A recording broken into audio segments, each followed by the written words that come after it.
Depths and Lessons week continues in virtual coffee chat with Lewis. This today, day 3, we talk about clean language. Welcome, ladies and gentlemen, to virtual coffee chat with Lewis. Oh, sorry. I guess that you didn't listen that as well as you do, but now you probably are listening well. So let's continue. A bit of coffee. Quite hot, but very manageable. So that's in lessons where I give thanks to people who have influenced my way of leading and managing remote teams, and I shine a little bit of my tiny spotlight on them. Today on day 3, I want to talk to you about Judy Rees. What if you could upgrade your speaking and writing in the same way as you upgrade your favorite apps and hardware? What if you had a set of language tools, frameworks, and questions that you could wield as productively as your coding, marketing, or management suites? Judy Rees gave me this, and it can give it to you too in the form of clean language. I met Judy at the Distant Job podcast. She was my guest. She's helped dozens of people, trainers, coaches, facilitators through live online training. She also has experience in news editing. She was a media executive, and she co-wrote an incredible book called Clean Language, Revealing Metaphors and Opening Minds. So to me, what Judy gave me was Jedi mind tricks, right? Really, the kind of things that you do, these are not the droids that you're looking for, right? She really opened my mind.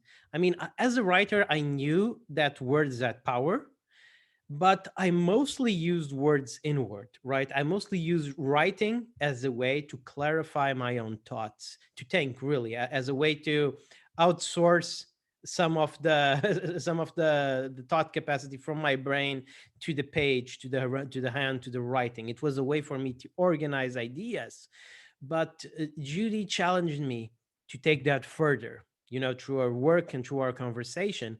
And I really started paying attention to how the words I write, specifically the words I write, because so much of remote work happens in asynchronous communication, to how that affects the way that people perceive what I want, what I need, and how that affects their work. And over time, in the time since I talked with Judy, it was about 2 years ago. I've been paying very close attention to the challenges that other people communicate to me that they have with remote work, and to the own challenges that I have in my daily interaction with my team.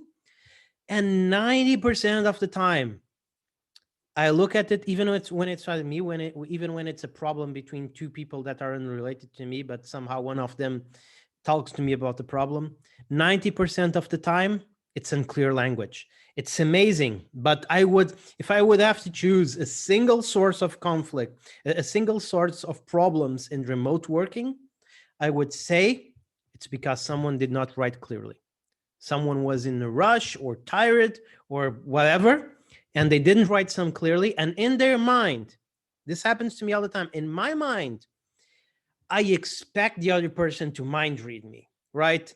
It's not reasonable, but when I'm writing something like, have you done the thing?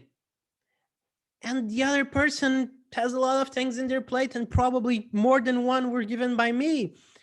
So of course they won't know what's the thing that I'm thinking about that precise moment.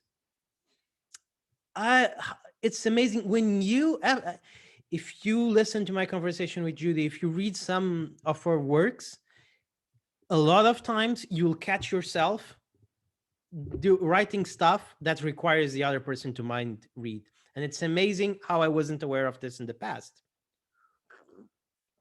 And that's a superpower, because then you stop thinking that people are out to get you, right? That people are disrespecting you or not paying attention or otherwise incompetent. And you realize, no, wow, I thought I was communicating clearly, and actually I wasn't. I was being a terrible communicator.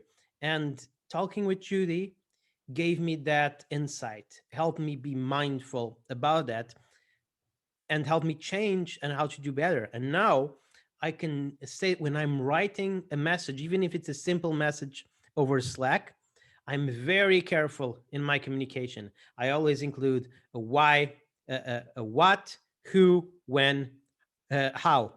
Put all the W's there, right? There's of course a lot more that comes with clean language, with clear communication. Just follow Judy. You can find her on LinkedIn, Judy Rees.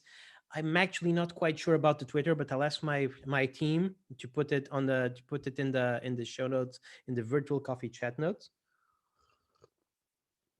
because she is definitely a gem. And if you read her content, if you go through her content, you will just you'll just 10 times the effectiveness, 10x the effectiveness of your communication. Judy, thank you so much for putting this kind of content out in the world. Thank you so much for talking with me about it in the past. You were incredibly helpful in my leadership style and my managerial style, and I will be eternally grateful. Here's to you. And if you enjoy learning about how to be a better manager, leader, or even right, it even helps if you communicate it from an employee standpoint. If you just work remotely, how you communicate with your colleagues and your boss is of the utmost importance as well. So you can learn more about how to do that properly at thinkremote.com. Go to thinkremote.com. You'll find all the latest insights and news on how to work remotely. Sign up for the newsletter during the launch month, and you'll be rewarded with some goodies. And if you enjoy this virtual coffee chat with Lewis, please like, subscribe, and share. And tomorrow we continue with That's and Lessons Weeks. Who will I shine my little spotlight tomorrow? Who knows? Show up and find out. Bye-bye. This was Virtual Coffee Chat with Lewis for Think Remote. See you tomorrow.